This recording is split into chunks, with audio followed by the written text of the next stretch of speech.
people, how you feeling? What's going on, everybody? Welcome back to the Papa Jug Podcast. How you doing? Hope you had a great week. Or if you're listening to this later, I hope you're going to start a new one. GG's. Woohoo! Hope you guys are great. We've got a lot to talk about this week. In fact, we had a topic that got added just a couple hours ago, just before the show went live. Actually, now it's more than a few hours ago. I didn't really think about talking about it, but then I had Rytark in my community who was like, hey, Fortnite dropped. And I was like, ooh, good point. That should be in the show. So we're going to talk about that tonight too. But tonight we do have quite a bit to go over. I wanted to remind everybody of a couple of things. First of which is I am still going for YouTube partner. So I need 500 YouTube subs. And hopefully you can be part of that. So if you haven't subscribed to the YouTube channel already, please go do so. You don't have to watch content. You don't have to comment on everything, but at least a sub would help. It would help me get to that 500 number. We're almost halfway there. Publish some new content today. In fact, this is Friday. Publish some new content on Friday. And unless you're in the farther parts of the world that live in the future, in which case it's Saturday. And so we published some new content today. So check that out. Picked up some new subscribers from it, which is fun. The other interesting thing was the person that we picked up who decided to leave a comment about it that was, let's just say, less than positive. They decided to be a toxic piece of trash, and they left a fun comment, which I'm still laughing about because when I saw their username and then I saw the comment and I was like, you really want to talk? You want to open your mouth? Okay. I mean, you do you, Bubba. It's the internet. Have a good time. So that was fun. And I don't care, guys. I'm leaving, I'm a content creator on the internet. People are going to say things about me. I'll be okay with it. So like I said, if you haven't subscribed to the YouTube channel, please do so. It's a big help. And then I announced on Twitch this week that or the end of last week, I guess, I am going to be going for Twitch partner. I spoke with some Twitch partners at TwitchCon, which we're going to talk about tonight a little bit. I spoke to some Twitch staff, and I kind of got the same vibes from everybody. I got the same answers from everybody, which is like, yeah, you seem to be on the path, so go for it. It's a good idea. You should do it. So we're going to talk about TwitchCon for a little bit tonight, and what you probably don't know about TwitchCon if you've never been there. It is a unique experience. I'm not saying it's like earth-shattering or anything, but if you are a content creator on the internet, specifically Twitch, but kind of anybody could learn from it, there is a ton of stuff. So this is a live show. Hopefully you would have, yeah, it's live, buddy. This is welcome live. You're watching a live broadcast. Like it should show you on, anyways.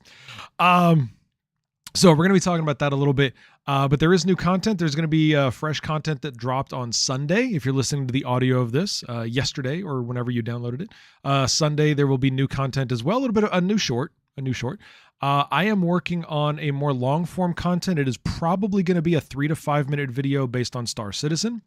So if you're into Star Citizen, you're going to want to check that out. It should be, if I can get the editing done on Sunday, then it should be launching probably Tuesday or Wednesday of next week, but there is some audio that's got to be cut. And anyway, so I'm not going to bore you with the details, but that stuff's going to be coming this week as well.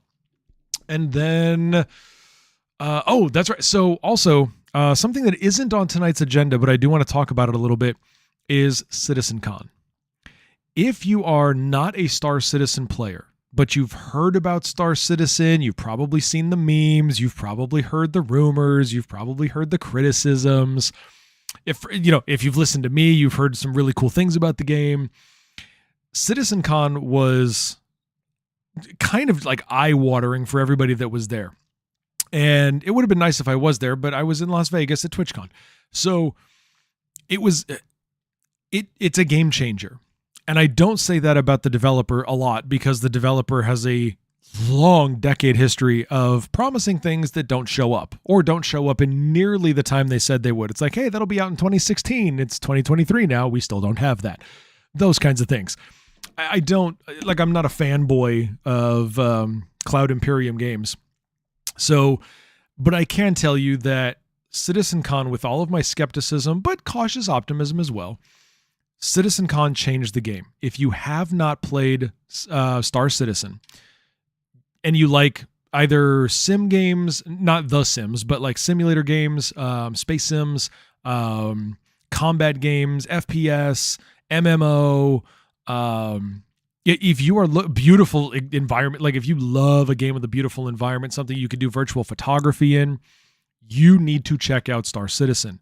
And the thing about CitizenCon was that it got even the media's attention, like even the media, like everything from Dexerto to IGN, like everybody was like, hey, Star Citizen might happen. It might actually get released. And the reason they're saying that is because Star Citizen is the MMO side of the game. Star Citizen is that multiplayer, huge environment, 4 million players, blah, blah, blah. Or 4 million accounts. Sorry, 4 million accounts. It's a big environment. The single player side is what the original project was. It's called Squadron 42. Huge, stellar cast. Like you're talking Mark Hamill, Gary Oldman, oh my God, Henry Cavill, Jesus, I'm blanking on all their names, but it's like this huge superstar cast. Great motion capture, great audio. Like it's an amazing project. That's the single player side that in 10 years, almost 11 years now of development, no one has played it. No one has seen it. It's been developed almost entirely in the background with monthly updates, but just written ones, just like, hey, here's what we worked on this month, because it's part of an accountability thing because of Kickstarter. But yeah, so Squadron 42 CIG announced Squadron 42 is now feature complete. We're done building the story and the gameplay and all of that. We're just going to go into polishing mode, which will probably take a year or so. In CIG world, it'll probably take 2 years or so, but it is what it is. Open world. Yeah, open world. There you go. Immersion. Good words. Good words in chat. Good words in chat. So Squadron 42 is actually feature complete. It's going to go into polishing and then probably into a beta and then probably release. But like even the media that has been so skeptical and so negative, even they are turning around and saying, we might actually get this game? What? Okay. Wow, it's beautiful. Like all of a sudden the compliments are coming out. There was a clip that went live on Friday. There was a clip that went live from a guy who plays Star Citizen, which again, that's the multiplayer side. He plays that game because that's the only game you can play. He plays that game in VR. And it's not a VR game. They're like building a VR capability for it. It's still very rough, but he was playing it with VR through some compatibility. And Dexerto wrote an article that said this Twitch streamer might be the first player to ever experience a solar flare in VR, because he's sitting there playing and it gives you a little warning on screen. It says coronal mass ejection detected. That's code for a solar flare. And all of a sudden he gets blinded. It's like a nuke goes off in front of his face and he's just like, oh my God. And it's kind of funny to watch. But anyway, so that kind of stuff is what's coming out. And the media is on that. They're paying attention now. Some people are paying attention because you saw comments on X. You saw comments from people like, what game is he playing? It's like, dude, the game's been around for 10 years, but it's an alpha, so you don't know what it is. So the media is waking up. The public is waking up. CitizenCon changed things. So if you are wanting to do that, I encourage you, check out my profile. You will see a link to Star Citizen where you can start your account. To start the account is completely free. You have to buy the game at some point if you want to play, but there are a couple of, 2-3 free fly, what they call free fly weeks throughout the year where you can try the game without spending a dime. All you have to do is create an account. And then I will guide you through it. I am a Star Citizen guide, so I'll answer whatever questions you have. I'll try to answer them accurately. That's kind of a stretch. So all that stuff is happening. But if you want to try Star Citizen and you haven't yet, and you don't want to spend any money, all you've got to do is look on my profile, or I think you can do !SC in chat. I don't remember. But it's kind of everywhere. You'll find my code. Use my code, because not only do you get all the free stuff for the referral that the game developers give you, but I will also give you 1 million credits in game. I pay you myself. I give you these benefits, and then I will help you get started. I'll help answer your questions. You get a leg up on the people who just log in and start trying to figure shit out, because it has the biggest learning curve I've ever experienced in gaming. to understand, like the control, the keybinds are like a page and a half. I mean, it's so extensive. Anyway, it is what it is. If you want to check it out. But we are getting close to release, and it's going to be exciting. So, like I said, you got questions? Shoot me a DM. I'm happy to answer them. We're going to move on to tonight's episode. Like I said, that was unscripted. Tonight, we're going to be talking about a few things, including TwitchCon 2023, things you might not know. We're going to be talking about the Steam class action lawsuit. We're going to be talking about the PCGamer top 100 games of 2023 and all the problems I have with the list. We're going to be talking about Fortnite OG, which dropped. And then finally, our big chat of the night is going to be doxing. I think you can understand why.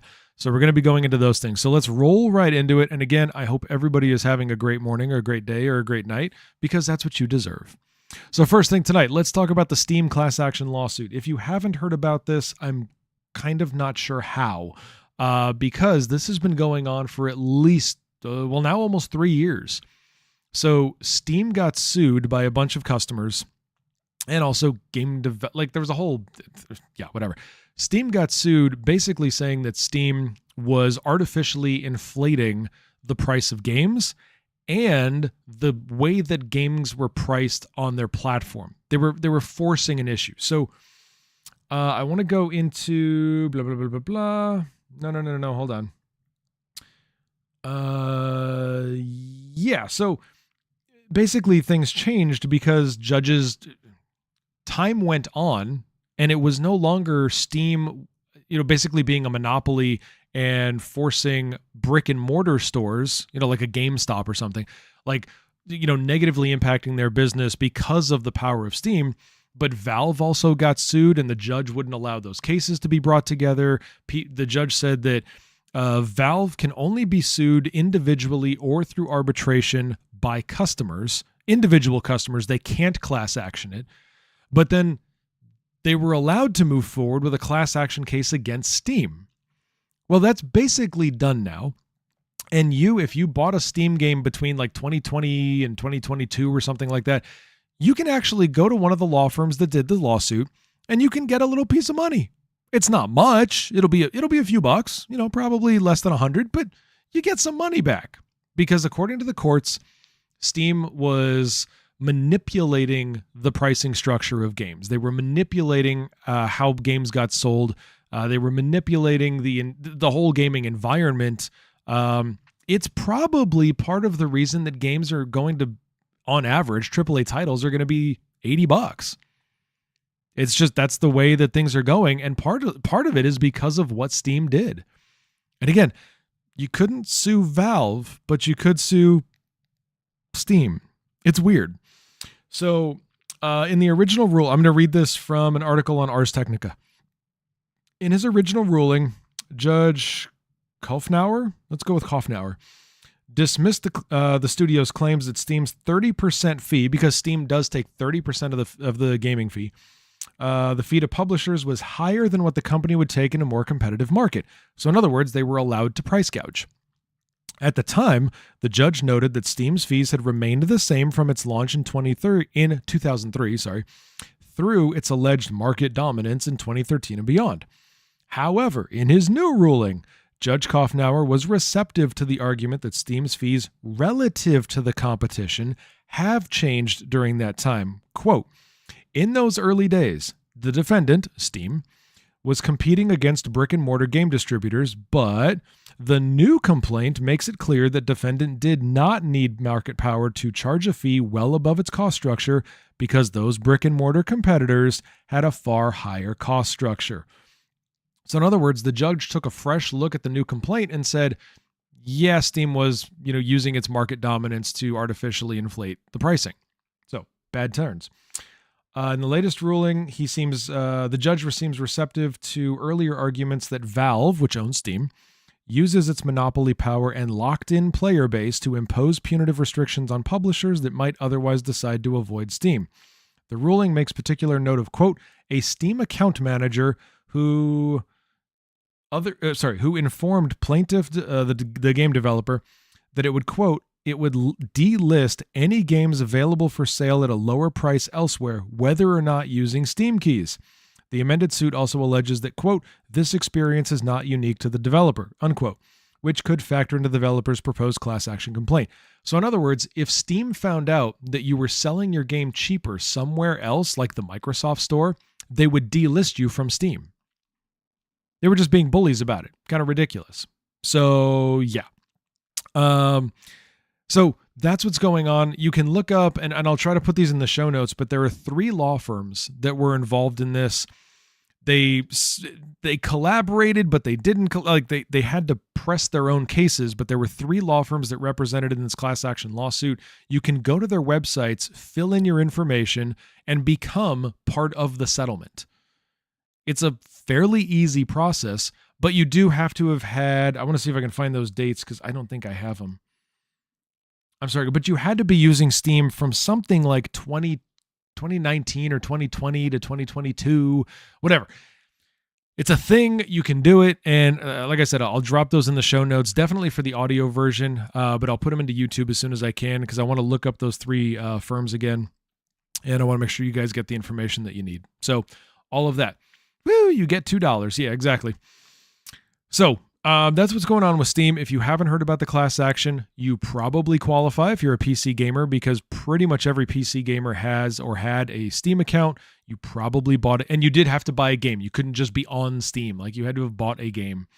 And then, you get some compensation because you paid more than you probably would have otherwise. Okay. Up next, talking about TwitchCon for a second. If you haven't watched it already, and again, if you are a Twitch creator, okay, if you're a Twitch streamer, or Twitch content creator of any kind, check out the video that I have here on the YouTube channel. It is my TwitchCon 2023 recap. It is 3 hours of content. It is all the notes that I have from almost every session I took at TwitchCon, including 2 that I walked out of because they were so bad. But it wasn't, well, one of them was Twitch's fault. One of them was not Twitch's fault. But basically it's all the things that I learned for content creators. A lot of it also applies to viewers. It gives you a better understanding of how Twitch comes up with features. It gives you a better understanding of not just how to support a creator on Twitch, but also how to get the most out of your viewing experience. Screw the creator at some point. It's got to be good for you as a viewer. And there's tons of stuff interspersed throughout that 3-hour video. And what I did for you guys was, and this was not easy because I didn't do visuals during, so I had to literally do it by audio cues.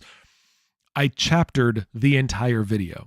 So if you look at it on YouTube and you go into the video description, you're going to see the chapter markings from minute 0 to minute 2 hour, 120 or 239 or whatever the minutes are. So, or 219. So they're all there. So if there's only certain things you want to take a look at, you can look at the description and you will find what you're looking for, but I encourage you to go there. What I wanted to talk to you about tonight was not a recap of what I learned. I already did that video. What I wanted to talk to you about on this particular show was the value of TwitchCon itself. What goes on at TwitchCon and why you might want to attend as either a viewer or a creator. TwitchCon is an interesting experience because it brings together a lot of different parts, as most conventions do. TwitchCon brings together hardware companies, like Intel was there, Alienware, Meta was there representing Quest, Doritos was there, and I'll talk about Doritos again because Doritos deserves to get bashed for what it is. I bashed them on the recap, and you're going to hear me do it again tonight. Who else was there? I'm trying to think of other hardware companies that were there. Shure was there. I'm walking down the aisles of all the booths. Ford was there, Honda was there, Chevron was there. Those aren't hardware companies, but they do make physical things.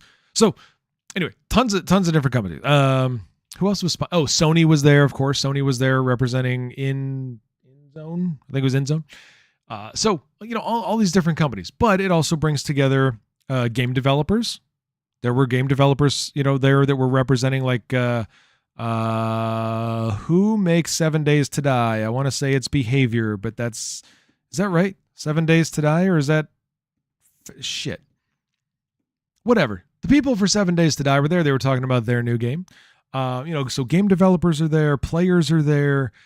Twitch celebrities are there, YouTube celebrities are there. Like Dream has his own like panel meet and greet. Like, you know, everybody's there. It's a big thing. So all of those things are there. And then there's a ton, literally from the moment the doors open to the moment the doors close, there are education sessions. Now, the sessions are intended for creators. There's some panels, there's some music stuff, but there's educational stuff for creators, and it literally goes from start to finish. And I try to attend as many as I possibly can because obviously this only happens once a year, and I want to learn new things so that I can improve my content for all of you. So what you may not know is that Twitch, I heard this admitted in one of the very early panels. In fact, this was from their chief, I always forget this guy's name or title. I want to say it's his chief monetization officer, something like that. He invents products and shit. He figures out ways for creators and Twitch to make money. He admitted the first session I was at, I think it was, he said, you know, one of the reasons that we can be a little bit more open with you guys, we can tell you some things that we might not put in a press release, is because we're not here being recorded.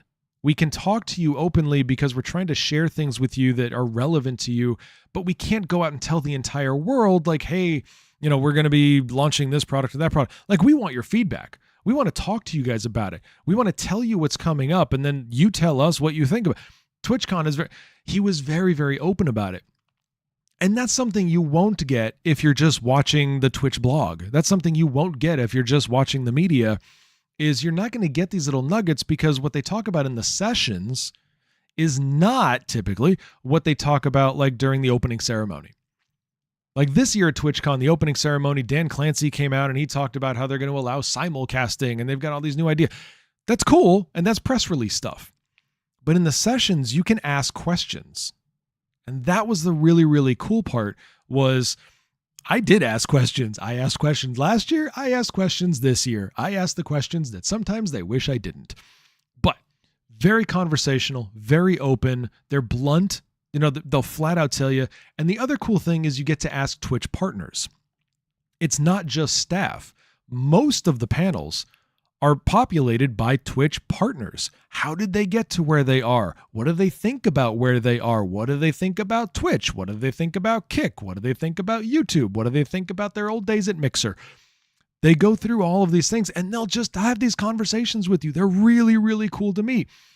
Most of them don't have huge egos. Most of them are just willing to talk. And that's a great thing. And like I said, I spoke to quite a few of them that weekend, which is why I got encouraged to go for Twitch partner. It's a long road, but I'll do it. I'll crush that goal. So is that Blood Tide? It is Blood Tide. Hey, Blood Tide. Blood Tide, that totally should have worked. I activated it for this stream. I don't know why water didn't work. Sorry, guys. If you're watching the VOD of this, there's a little thing at the bottom for Liquid Death, because we're trying to get Liquid Death's attention so that we can become sponsored by them. And there's supposed to be !water.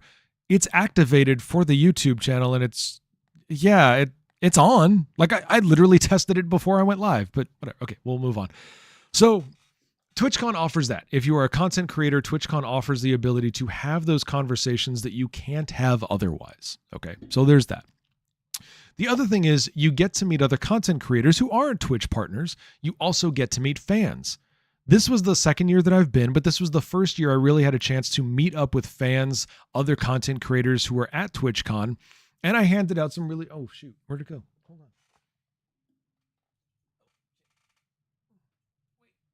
I'm getting there. There is no commands command for YouTube. It doesn't work. But I handed these things out and I'm so super proud of them. This was an exclusive giveaway that I had for anybody that I met at TwitchCon. I had to meet you while I was there. This is a solid steel bottle opener in the shape of an ace of spades. The middle is the spade, and that's where you put the bottle cap, and then pop, it's cool. But at the bottom, I had my logo, the Twitch glitch icon, and the year 2023. They're laser engraved at the bottom of these. The only way people got these was by meeting me at TwitchCon. But it was really cool because I got to have conversations with people that I normally only see on Twitch, and it was really nice. I got to meet some fans. I got to meet some creators. Really, really cool moments. And again, the other thing is you get to, so for example, you get to meet if you catch him. Like, he'll stop. Like, literally, I saw him do this twice. I didn't need to because I met him last year. But the Twitch CEO, Dan Clancy, he's just walking the floor. Like, he doesn't have a bunch of bodyguards around him. He's not high and mighty. Like, I'm too good for all of you because I'm the CEO. He is a Twitch streamer. By the way, he's a Twitch streamer who got denied partner, but funny. He is a Twitch streamer and he just walks around. And if you stop him, unless he has like something really important to go get to, he'll sit and he'll answer your questions. Be like, great, it's nice to meet you. Like, a super nice guy. He was usually walking around, funny enough, either with what I think was an assistant. I saw the same person with him on 2 different days. So it might be somebody that was like Twitch staff that was helping him. Maybe, like I said, maybe a personal assistant or something like that. But I also saw him occasionally walking with partners, just having conversations, just, doing things. He's been doing things with partners lately. So it's those kinds of unique moments where you get to go beyond the recaps that your favorite Twitch streamer, Papa Juggernaut, puts together every year. You get to go beyond that. If you're at TwitchCon, you attend your own sessions. Maybe one day you'll be hosting a session. Maybe one day you'll be on a session panel. Who knows? But you get to do that, and you get to meet people that you can't meet otherwise. And it's a really, really cool experience. Now, I will say, next year, I am almost certainly, unless the rumors are true, because right now the rumors are that CitizenCon is probably going to be in Manchester, England. My plan was, if it was in the United States or Canada, I would just go to CitizenCon. But if it's in Manchester, that's a bigger trip. So not sure about that one. But anyways, I would recommend, if you are a Twitch content creator, do yourself a favor. You've got a year to save. It will not be in Las Vegas next year. Twitch has already announced that. It will not return to Vegas for next year. So start saving. If you're a content creator, start doing, maybe some subathons or whatever to try to raise money throughout the year to get yourself where you need to go for wherever TwitchCon is going to be. It will be in North America, probably in the United States, but it just won't be in Vegas. Probably won't be San Diego either. I'm betting East Coast. It would make sense if they finally move it Midwest or East Coast. And if it's the Midwest, it'll probably be the Eastern Midwest, like Ohio, or Missouri. They'll do it in like, St. Louis or something like that, something like that, or Atlanta, well, that's super East Coast. But anyways, if you can go to TwitchCon, if you are a Twitch content creator, I strongly encourage you to do so, because you're going to have unique experiences that even my amazing TwitchCon 2023 recap can't give you. So give that a shot. Okay. Let's move on to the next one, which is PCGamer. Here's my problem. Let me explain. PCGamer comes out with a annual list, their top 100 games of the year. Okay. Now, this is just for the PC folks. If you're a console gamer, go play solitaire. Top 100 PC games. Okay.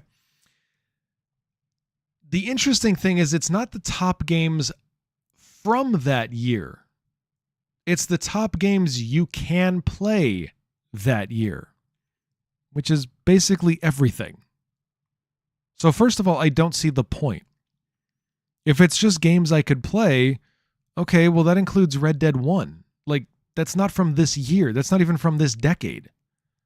Why have the list? You could just regurgitate. Literally, the last, 3-4 years, they've had the same game in the top 10 4 times? Like, the whole concept of the list just baffles me, because this is just games you can play. Okay, great. I don't need you to tell me what I can play. I want you to tell me what the best new game was. But they don't do that. So I'm going to go down this a little bit, because this year they did it differently. If you're familiar with how they've done it in the past, they made changes for this year, including adding some interesting factors. So like here, okay, so is it a list of games? Sorry, what is the purpose? So they were asking some questions like, what is the purpose of the top 100? Is it a list of games the PC Gamer team loves? No. Is it a way to recognize the most important games on the platform? No. Is it a celebration of the most exciting and vibrant communities? No. Or is it simply a helpful guide to what's still worth playing today? Yes, that's the goal of it. I don't need you to tell me what you think is still worth playing. I would like your expertise on what new games came out, because there are so many of them. Maybe I need a guide to that. But if a game came out 10 years ago and you're telling me that it's one of the best games to play this year, do you think I didn't hear about it in the last 9 years? Like, is that the assumption they're making of their audience? And PCGamer, I will say, PCGamer did an entire podcast episode on their top 100 list, and I listened to it. And I got more and more frustrated as the episode went on. First of all, it sounded like it was a bunch of people basically just voting. And they were like, okay, I'm going to rank, and they would like rank the thing. Rant income, no shit. So, well, no, why would it be? It's behind my head, Bloodtide. And so basically they had all these different factors, and then they would do that, and then somebody would come in and put all this information together and say, great, that's our list. Who cares? I don't get that, okay? So here's how the scoring system worked, and I'm not making this up.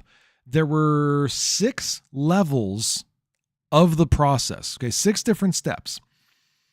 They would rank things based on quality of game, importance of game, and literally like its historical significance, like how important is that game to the world of PC gaming? How you quantify that, I have no idea, but who cares? Then there was hotness. How popular is it, basically? And then playability. Is it still playable today? Is it playable, with basic connections? Do you have to get adapters? Do you have to port it over? Like blah, blah, blah, all that kind of stuff, okay? So they had those keys. Then they would take each of those categories, those 4 categories, which is not the same categories they've used in the previous years. They added especially the importance thing was a new one. So they would take those and then divide it by the number of people who voted for it. So for example, they would take a game's quality score and divide that by the number of people who voted for that game with a quality score. I want you to think about that. Like, that's a factorial number. Like, that just goes deep, okay? That's, whoa, lots of math, okay? Because now one game could have gotten 3 votes, 3 quality votes, and another game could have gotten 30 quality votes, or however many people were on the entire voting panel. I'm not sure that's fair. I'm not a statistician, but that does seem a little funky. But whatever. They did that per game, per category. Then they took the average score, which is what that second step quantifies.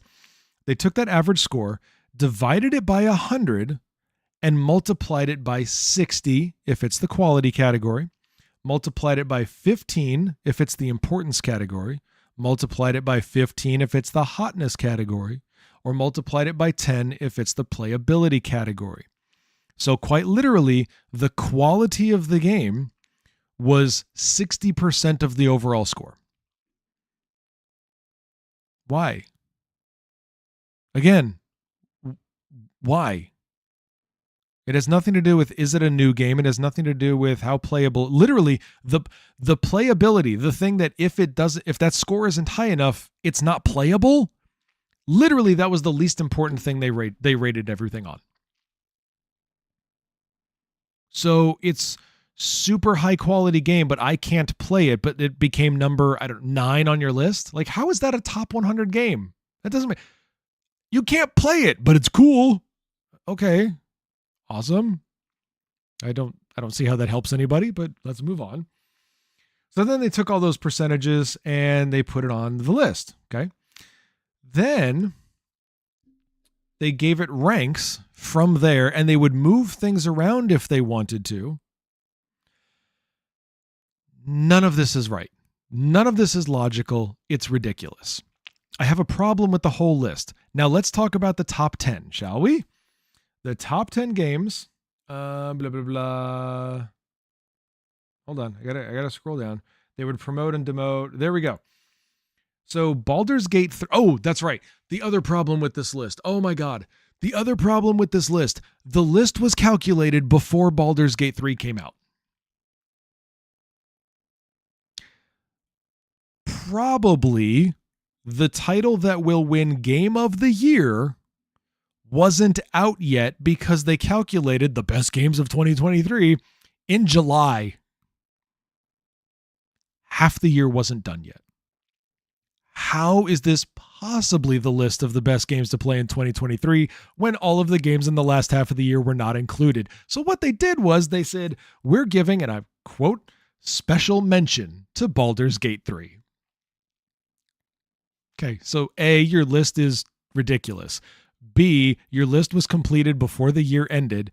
I am sure, I will say, I am sure that they went back probably in the third quarter somewhere because the list was already out before October or in October. So they had to have done it before the third quarter, which means they missed all of the fourth quarter, guaranteed. They might have moved some things around at the end, third quarter-ish, but guaranteed fourth quarter was gone because we're in it now and the list is out. So they had a special mention for Baldur's Gate 3, and I'm like, no, stop it. And they gave this whole long lecture about why that was important. So anyways, I'm going to scroll down to the top 10. Okay. This is the top 10 games of 2023. Bullshit. Number 10, XCOM 2.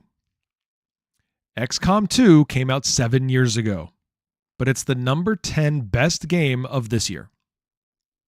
Okay. I don't get it, but okay. Great. They said that it's got a really high quality score. Playability was good. So number 10. Okay. Number 9, Divinity Original Sin 2. That came out 6 years ago. So 20% of this list so far, we're 2 for 2. 20% of this list so far did not come out this year. Didn't even come out this decade. Okay. Number 8, Counter-Strike Global Offensive. That game is 11 years old. And it just got replaced this year. Literally, that game got replaced this year. And it's one of the top 10 games of 2023. It's 11 years old. I don't understand. I'm lost. Help. They gave it, okay, who cares? I don't give a crap about the score. Whatever. So that was number 8. We're now 3 for 3. The top 10 games of 2023 have not been released this decade. Okay. Number 7, Red Dead Redemption 2. It's a 4-year-old game. Okay. Great game. You guys know I love RDR2. It's fun. It's beautiful. It's great story. One of the best stories ever done in gaming. Still wasn't released this decade. They still said it was one of the top 10 games of 2023. Okay. Man, I wish we had the alcohol redeems on this stream. Now, we get to number 6. Okay. CSGO is top 10. Yes, thank you. Chat is like, what the fuck? Okay. Finally, number 6, we get to a game of this decade. We get to a game of this year. According to PCGamer, the number 6 game for the top 100 of 2023 is Street Fighter 6. Let me explain. I'm old enough to have played the original Street Fighter. Okay, I was there when Street Fighter was announced. I played it. I was there. I did it. To say that Street Fighter 6 is one of the top 10 games of 2023, no. Cool franchise, a legacy, great thing. This is the 6th iteration of it. Great. No. Not number 6. I would have put it probably somewhere between 11 and 20. I would have been okay with maybe a 18, maybe a 15. I could see those. It's got some cool stuff. It's got some upgrades. Great. But they made it number 6. Okay. Let's move on to number 5. Remember that thing I was saying a couple minutes ago about not being released in this decade? How about a game that wasn't released in the decade before that? Number 5 on the list of top 100 games of 2023, Half-Life 2. I'm just going to let you just wallow in that for a moment. Stew in the goo that I just laid upon you. Half-Life 2, number 5 game of 2023. Okay. We're going to move right along. Number 4, speaking of games not released in this decade or the last one, number 4, Dwarf Fortress. That game was released in 2006. Man, I don't know what the hell's in my eyes. 2006. Number 4 game of 2023. Okay? Good times. By the way, the playability score, according to them, the playability score is about 50%. So, about 50% playability score. Half people can't play it, but it's one of the top 10 games. Okay. Sure. You guys ready for the top 3? Top 3, just I couldn't. I couldn't wrap my head around. Couldn't do it. Number 3, Crusader Kings 3. Because what PC gamer doesn't have Crusader Kings 3 installed on their hard drive today? Oh, that's right. All of us. Nobody. Who cares? How is this the top? I get that it was a great game when it came out. It cool. People loved it. Fantastic. It is not a top game of 2023. It is not the top 3 game of 2023. Crusader Kings 3. Number 3 game of 2023. This is how the world ends. This is the sign of the apocalypse. Dogs and cats are living together, and Crusader Kings 3 is on the top 100 list. Okay? It's a sign. Go get your guns and your Ziploc food. Okay? We're going to need it. Okay. Number 2. Number 2. The second best game of 2023. The Witcher 3 Wild Hunt. Again, I get it. Popular game. People loved it. There's no disagreement there. Not a top 10 game of 2023. Not the second best game of the year. Was released 8 years ago. Wrong. Stupid. And I wish I was making this up, but I'm not. I wish that this was a typo, but it's not. I wish that I took this from some sort of Star Trek alternate universe where time and space converge at some sort of a quantum singularity, but I didn't. The number 1 game of 2023, Disco Elysium. You heard me, right? I didn't dub that. That wasn't some sort of, foreign hacking job. The number 1 game of 2023, according to PCGamer magazine, is Disco Elysium. It has been on this list for 4 years straight. It was released 4 years ago. In chat, I think PC Gamer hasn't even tried any new games. Don't do drugs, kids. I mean, I don't even know what I mean. I don't mean anything. This means... I'm going to tell you number... Here, let's go to number 11. I'm going to roll down to number 11, okay? Hold on. Number 11, Stardew Valley. Again, 7 years old. Number 12, Hades. Number 13, Baldur's Gate 2. Okay, number 13 was Baldur's Gate 2. That's a 23-year-old game. Number 14, RimWorld. Number 15, Minecraft. I still have a problem with the fact that it is not today's game, but it does release DLCs. It does release updates, so at least there's that. But yes, Minecraft was number 15. Disco Elysium was rated more important to the world of gaming than Minecraft. In fact, where is it? Where's that hotness score? Which one of these is hot? Okay, so hotness was, it looks like it's about 79, maybe 80%. Whereas Disco Elysium, hotness, oh God, I scrolled too far. Oh, shoot, hold on. Sorry. No. Shit, I went way too far. This is not the bottom of the list. This is a whole other thing. Yes, Disco Elysium was rated at approximately 70% hotness. Minecraft was rated at 80%. That's how... Oh, okay. I've never even heard of that. Thank you. So anyways, so Minecraft was number 15. Okay. Let's go to number 16, Portal 2. I kind of get that one. Again, not released this year. It's a 12-year-old game, but whatever. Number 16 is Portal 2. Number 17, Persona 5 Royal. I kind of get that. The whole Persona series, wildly popular. Okay, let's move on. Number 18, Pentiment. Number 19, Mass Effect Legendary Edition. Mass Effect still popular. Number 20, Final Fantasy 14, which has a slightly higher, slightly lower hotness score than Minecraft. So yeah.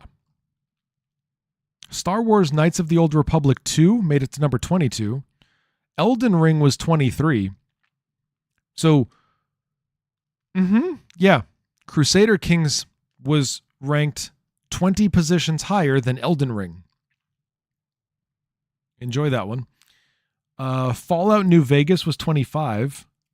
Hitman 3, 26. Hunt Showdown 27. Kerbal Space Program. I know a lot of you guys are into space games, sci-fi. Kerbal Space Program was 28. Planescape Torment was 29. I put all my T words together. And then number 30, Monster Hunter Rise. Okay, there's your top 30 games, one of which came out this year. I can't. We're going to move on, okay? Just for our own sanity, we need to move on in life. So let's go on to Fortnite. This is the part of the program that I literally added a few hours ago because Rytark in the PJParty Discord was like, hey, Fortnite dropped. Good point. Let's add that to the show. So Fortnite came out. Here's some cool stuff about Fortnite. If you play Fortnite, you must have played this by now. Brand new drop. It brought a lot of stuff into Fortnite. Okay, I'm going to go through. Everything new coming in Fortnite OG. New outfits, new weapons, new items, new maps, and of course that whole OG feel. That's why it's called OG. It kind of brings you back to that original thing all the nostalgia. That's a whole fun thing. Bloodtide says MHR Monster Hunter Rise is an amazing game. Final Fantasy 14 is they're popular. It's just top 30 games of 2023, and one of them is from the year. So, what do we got? I want to go through this list. 11 and Steve from the Stranger Things are coming into Fortnite. So they are now here. So you've got 11 and Steve, brand new characters in the game. The gameplay trailer was pretty cool. New skins. Lil Split, the delicious banana sundae mashup of Peely and Lil Whip. Omega Rock, which is a warrior descended from Omega and Ragnarok. Renegade Lynx is a raider on her 9th life, drawn from Renegade Raider and Lynx. They're just combining names. This is not very original. Spectra Knight, an ultra customizable knight with color, helmet, and banner options honoring Red Knight, Black Knight, Ultima Knight, and more. So, cool new skins. Remix outfits are coming to the store. If you want to learn about those, have a good time. But all the weapons, items, and vehicles that will be available throughout Fortnite OG. In week one of the launch, new assault rifle, pump shotgun, hunting rifle, damage trap, grappler, boogie bomb, shopping cart, and the all-terrain cart. In week 2, double barrel shotgun, clinger, 6-shooter, chiller trap, porta-fortress, mounted turrets, quad crasher, driftboard. Week 3, flint-knock pistol, minigun, quad launcher, poison dart trap, itemized glider redeploy, buried treasure, X4 Stormwing, pirate cannon. Week 4, heavy sniper rifle, proximity grenade launcher, airstrike, junk rift, storm flip, jetpack, the baller. You also get new maps. It's 4 weeks. So what do we get? It'll change week by week, blah, blah, blah. New cosmetics. What do we get here? Where are the cosmetics? Oh, there we go. Jesus, that's a lot. Yeah, you get a bunch of those things. Whew. Sorry, I'm looking at the I want to say season pass, but that's not right. All the stuff you can unlock, that's pretty impressive. Let's see. We've got Burning Dragon, Spectra Kinetic, King of Spades, King of Hearts, King of Clubs, King of Diamonds, Raiders Return. Like, there's a lot of stuff, man. Woo. Anyways, this was the exciting thing. It's all that nostalgia with Fortnite, which I like Fortnite. You guys don't see me play it on stream, but I love the game. It's a lot of fun. The community can be pretty toxic, but whatever. I used to play Fortnite with my son. He was really into it. And he always wanted to play with dad. So I was like, okay, cool. So he taught me how to play it. It was a lot of fun. I do enjoy the game, and I like seeing where they're making things the community wants them to make, because typically game studios succeed when they at least hear the audience, when they're hearing their community. They don't have to do exactly what the community says. I mean, let's be honest, communities can have dumb ideas too. But when they take that feedback and they're like, cool, let's make this into interesting stuff. Let's give people a new valuable update to the game. They get results like this. So what do I mean by results like this? Here's the result. The Fortnite player count has reached a new all-time high. More people are playing Fortnite today than at any other point in Fortnite history. That's impressive because Fortnite's a big game, okay? Dude, I'm looking for the exact number. There we go. Launched in September 2017, Fortnite has already fully embedded itself in the heart of the video game industry, pulling in an average of just over 250 million monthly active players last year. 250 million active players last year per month. That's insane. It does collabs with artists, streamers, movies, TV shows, and comic books to fully fledged in-game concerts featuring the likes of Ariana Grande and Travis Scott. The Battle Royale has done it all. And it's fun. I like it. It's still growing. On November 3rd, 2023, Fortnite reached a new all-time high in the number of concurrent players. This information comes from the independent Fortnite tracking website Fortnite.gg, which has measured more than 5 million players logged into Fortnite at the same time. 5 million players at once. That's impressive. Congratulations to Epic. Well earned. You've done good things with this game. Congratulates. Let's see. Since it's only the first day of the new season, yeah, I should clarify. That was day one of the launch. So that was, 5 million concurrent players at one time. As this article says, quote, we can expect the player count to go even higher over the weekend when most people are free to play. I think they're right about that. I don't think you had everybody playing in the middle of the week or, Thursday/Friday. I think we're going to see more over the weekend, but it'll be interesting to see how much higher that number goes, if it goes higher. That'll be interesting. And then blah, blah, blah article. Yes. So definitely check it out. If you enjoy Fortnite, go jump in. It's a good time. We're going to move on to the final topic of tonight, which is our big chat, and that is doxing. JJJacksFilms and Sniper. It is... As a content creator, I can tell you, people, sometimes question why I don't release so much information about my personal life. Because a lot of streamers do. A lot of streamers will tell you maybe the city they live in, or they'll mention their spouse on stream, or they'll talk about how old their kid is, or whatever. I don't do any of that because there are psycho people like Sniper Wolf who will do bad things with it. If you're not familiar with the backstory about what happened with JJJacksFilms and Sniper Wolf is a dangerous person. Okay, Sniper Wolf had beef with JJJacksFilms, and they had a streamer battle and whatever drama. Well, one day she decided that she was going to take a photo of his house. Post it on her Instagram with his address, and share that to her 5 million Instagram followers. It was 5 or 14. Who cares? Whatever. Millions of people. She posted it online. She was like, hey, let's, I think she said something like, let's talk, or, can't we meet, or something like that. Posted a picture of the dude's house with his address to at least 5 million people. That's called doxing. And they're both YouTube streamers. And it was fairly quick. She took it down eventually, it had been up a little bit, but she took it down, which means enough people, thousands upon thousands of people, had the ability to screenshot it, share it. Now the whole world has his personal address, his house. So he got doxxed. That has started an entire conversation because he posted on X. I think it was an X post. I don't think it started as a YouTube post. I think it started as an X post. He tagged YouTube and said, you need to remove her from the platform. If she's going to dox creators like this, she is a danger to all of us. Remove her from your platform. YouTube was silent. YouTube said nothing. YouTube did nothing. They just kept on going with their day-to-day activities. Hey, look, we're going to do hype trains or whatever, or hype, what do they call it? Super chat. Sorry. I twitched over for a minute. Super chats. Yeah. So it was pretty bad. He released an update the day that I'm recording the show, which is Friday. He released an update.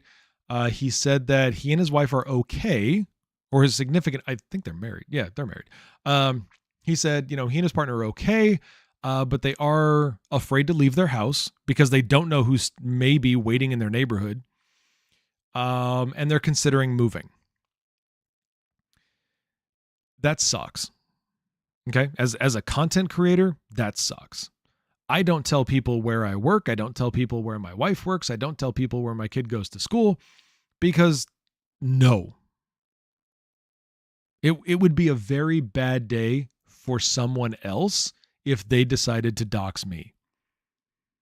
I don't know what skills JJJacksFilms has. I know what skills I have. So I keep things private, and so did JJJacksFilms, and it got doxxed by Sniper Wolf. Now, so hold on, let's see. No, I was right. 5.6 million Instagram followers, and he posted it on X. I was right. Good, winning. Where is? She never apologized, by the way. I should make that very clear. She never apologized for it. She never regretted it. She just kept going on with her crazy self. Okay. YouTube finally, what did they, I want to say they demonetized her for like 3 days. Yeah. Oh, this was just a lovely response from Sniper Wolf. Quote, "Wah, I can't stand that a female YouTuber is getting more views than me, even though I make the same content. Grr, life is hard." She sees nothing wrong with releasing somebody's personal home address. Like, she's not an issue for her. Blah, blah, blah, blah, blah. There's a thing. No. Where in the hell? YouTube, like, they literally...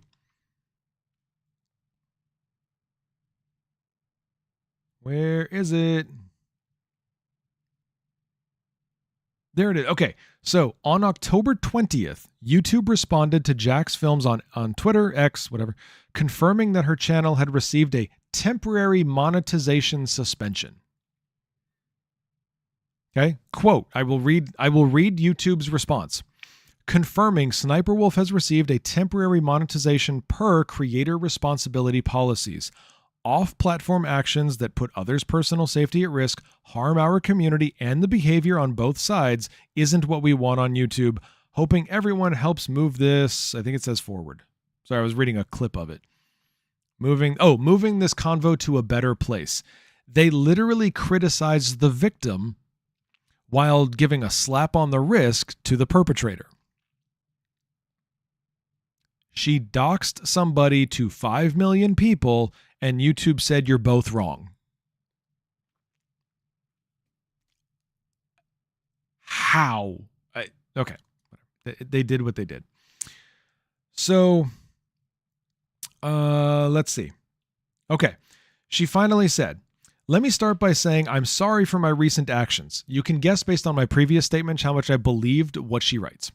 Let me start by saying I'm sorry for my recent actions. It is inexcusable. I'm sorry to JJJacksFilms YouTube, the entire creator community, and my incredible fans for not being a better example for appropriate conflict resolution. Let's stop there. That's not the end of her statement, but let's stop there. I will judge somebody. Absolutely, unequivocally, I will judge somebody who falls into the category of an incredible fan of her. If you're a fan of that behavior, you are part of the problem.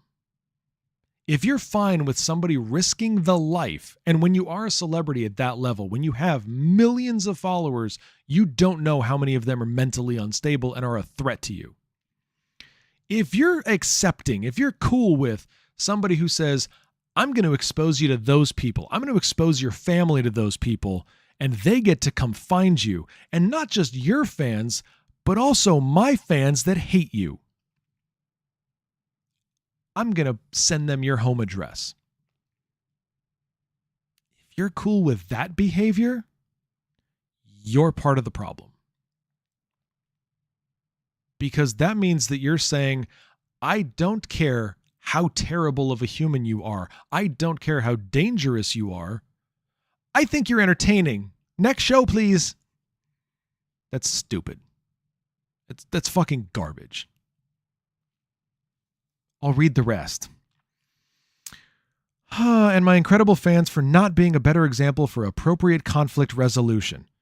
She made so many statements about this before the apology. This is not her apology. This is what her PR department, or maybe her lawyer, told her to write. Also, she's never been this eloquent in her life. JJJacksFilm, while we certainly don't see eye to eye and have our differences, I am sorry for reacting the way I did when I should have taken the opportunity to show young creators how adults and professionals resolve conflict by communicating directly, respectfully, and privately. Not for views or content, but a meaningful example of how conflict should be solved. If anybody that is a fan of Sniper Wolf thinks that was written by her, you're not a fan of Sniper Wolf because you've never watched her shit. She makes garbage. But all of a sudden, she's got a fucking Juris Doctorate. Good for her. I will reach out directly and hope we can find some time to connect and communicate respectfully. I'd also like to thank YouTube for holding me accountable. I deserve it, respect the decision, and appreciate the opportunity to learn and grow from a true lapse in judgment. Pile of shit. Okay? Pile of shit. So that's what happened. Okay? She got a slap on the wrist. She was forced to have her attorney write an apology letter because she didn't write it. She probably doesn't even believe it. JJJacksFilms still has his public home address, or his home address is now public. He and his wife are afraid to leave their homes, and YouTube chastised him. No, none of this is right. Nothing about this makes sense. It's so bad. We can't keep putting up with this shit. When you have people, I'm not going to name, never mind, I'm not going to name anybody. I was going to name people, but that's dumb. When you have people who make content at the expense of unwilling others, we can't reward that. We can't support that kind of content because that means we're okay with victimization as long as it's entertaining. The interesting thing, and I'll give you a couple of comparisons to actual TV shows that have quote unquote victims, okay? More recently in time, we can look at something like Jackass, okay? The people that were the victims in Jackass were people who were willing, for the most part. There were a couple of things where they did things to people, but they really never did that. They were always focused on each other. They were willing victims. They were willing participants in the entertainment. They signed up to have, testicles burned or whatever the hell they were doing, having a scorpion sting their tongue. I don't know. What the fuck? It's dumb. But they were volunteers. They signed up for that. If you go back in time, let's go to an older show called America's Funniest Videos. Used to be called America's Funniest Home Videos, and they got rid of that because some of it didn't happen at home. But America's Funniest Videos, the people who sent in the videos were the people in the videos. They signed up to be embarrassed on television or to entertain you at their expense. If there's streamers out there, or I don't care if they're YouTubers or whatever they do, if they're out there and they're creating content at someone else's expense who didn't sign up for it, and we, the viewing public, continue to watch their videos, cheer them on, send them money, buy their merch, we're saying we're okay with you hurting someone else because I laughed. I'm okay with that. It's just wrong. This isn't how we're going to get better content. This isn't how you're going to get creative people. This is how you're going to get trash. And it's on all of us. We all have to say that that is not acceptable. There's still, I didn't even look this up. I should have looked this up before. I got an idea. How many followers does she have now? When she doxed JJJacksFilms, she had 5.6 million Instagram followers. She currently has Snapper Wolf. There she is. Oh no. Oh, poor her. She's down to 5.5 million. Oh no. Boy, she suffered. Okay. That's a whole bunch of people who are still okay with her crap. I don't see how that helps us as a community of viewers. I don't see that helps us as a community on YouTube. I don't see how that helps us as a community on the planet Earth. It's just all bad. And it could, hopefully this never happens, but it could risk the health and safety of JJJacksFilms and his wife. It's just like, yeah, exactly. Bloodtide said it in chat. She makes us a lot of money, so we won't do anything too hard. The streaming platforms do the same thing. Kick does it. Twitch does it. They very selectively enforce their rules when it comes to the people who make them a shit ton of money. It's like, oh, you're broadcasting an entire Disney film. Well, we're going to come tell you, don't do that again. If I broadcast an entire Disney film, my ass would have been suspended. If, broadcast something, that happens to be DMCA or copyright protected, they're just going to say, please don't. So let's stop. Let's not do that anymore. Okay. When streamers victimize, or any other content creator, when a content creator makes somebody else the victim and that person didn't agree to it, we need to stop supporting that person, because that means they're okay with hurting people also. Like, take the logical step, okay? The fall down that slippery slope. You're okay with them hurting people because they're okay with hurting people. They don't care. They either want the money, the fame, or the power, or all three, at the expense of other people. They don't care who they hurt. They don't care who's the victim. They don't care who suffers. They're just like, yeah, but I'm famous. I hate to say it, but there's now that quote that is running around from Matthew Perry. When Matthew Perry was very early in his acting career, he admitted, and he said this many times, it's not a secret. He said it many times. I prayed to God, I will do anything you want. Or I think he said, I will let you do anything you want to me. Please make me famous. I mean, that's how badly some people crave this. And it's now, it's another, and this isn't the first. Like, I'm not saying that this whole thing with Sniper Wolf and JJJacksFilms is like, it's the first doxing incident we all have to stop. It's like the billionth. But we haven't stopped it yet. We still tell people, there's still 5.5 million people following the perpetrator. How many does Jax have, by the way? I don't even know if I looked. Is he on Instagram? JJJacksFilm? I don't think he's on Instagram. Oh, there he is. Jack, is that? Nope, that's not him. Fake account. So it's just, like I said, we need to do better with this. Doxing is a very, very, very dangerous thing. If you see somebody trying to release private information about a public figure, do whatever you can to stop it. Report the post. delete it if you're a mod or an admin or somewhere. Immediately shut that crap down, because it can cost people their lives. It can cost. So, for example, kids didn't sign up to be famous because of their parents. And it could cost that kid, their peace at school. It could cost them friends. It could put them at risk. They could become a kidnapping target. We all have to do something when we see this kind of crap. If somebody is out there doxing, don't support them anymore. Unfollow them wherever you can. Report them to the platform that you found it on.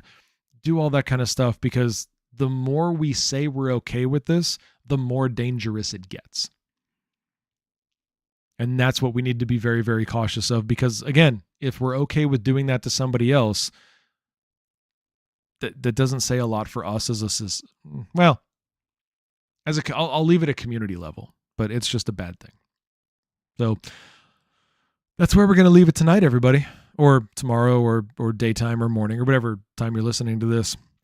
Like I said, please drop a follow on the YouTube channel. I would appreciate it. I don't dox people. I would love to earn your support. Do the same thing on Twitch if you'd like. There's a whole bunch of new content coming out. I usually stream. If you haven't caught my live gaming streams, I stream 3 times a week live on Twitch. I stream Star Citizen and Starfield. Or, as my community hears me say all the time, I stream 2 games and 2 games only. I stream Star Citizen and Starfield. We've got a very active Discord. Would love for you to join. Invitations are now open. And if you are a Star Citizen player with a Hull C as your ship, I am currently giving away a Hull C 3 paint pack, but it is a Discord exclusive giveaway. So you've got to join the Discord and then go to the Star Citizen chat channel. You will find the entry there. That's where you can do that. Otherwise, go have yourself a good morning, a good day, a good night, whatever it is for you. And I will see you next Friday. See ya.